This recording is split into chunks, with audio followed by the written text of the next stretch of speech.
पुस्तक निर्जनतार सहचर भाग 97 विषय हिमालय प्रवेश आमर दृश्य जीवनर अदृश्य अनुभूति प्रसंगर आहुरी आगकू जो माने एई मार्गरे चली सुनिश्चित सफलता लाभ करिबा तथा प्रत्यक्ष उदाहरण देखा चाहती सेमानंकु आम साधनारू अनेक प्रामाणिक तथ्य मिल पार एक सुनिश्चित और क्रमबद्ध योजना अनुसार आत्मिक प्रगति पथरे अग्रगति करी आमे एक सीमारे पहुँची जाइछु।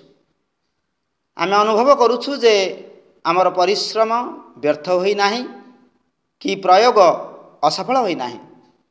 आमे की विभूति बा उपलब्धि पाइछु ताहा व्याख्यान करिबा आम पक्षरे शोभनीय नुहे।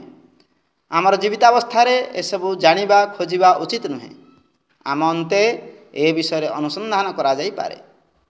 ए सबुर प्रमाण एते परिमाण रे रहिछि जे जणे अविश्वासी व्यक्ति को विश्वास करिबा सकाशे एहा बाध्य करिवो।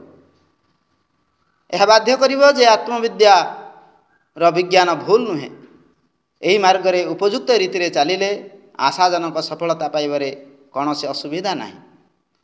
एही पथर पथिक केते परिमाण रे आत्मशांति और दिव्य अनुभूति लाभ करती यार प्रत्यक्ष प्रमाण अन्वेषण करुवा व्यक्ति आमर जीवन प्रक्रिया अनुध्यान कले अनेक साहाय्य प्राप्त करिपारिव।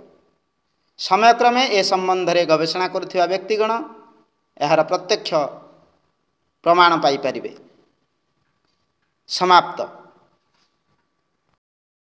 विचार क्रांति दूत यूट्यूब ओडिया चैनल को सब्सक्राइब करिया सह परवर्ती वीडियो प्राप्त करिया पई बेल आइकन दबांतु एवं विचार क्रांति दूत ओडिया फेसबुक पेज सह जोड़ी हुंतु। धन्यवाद।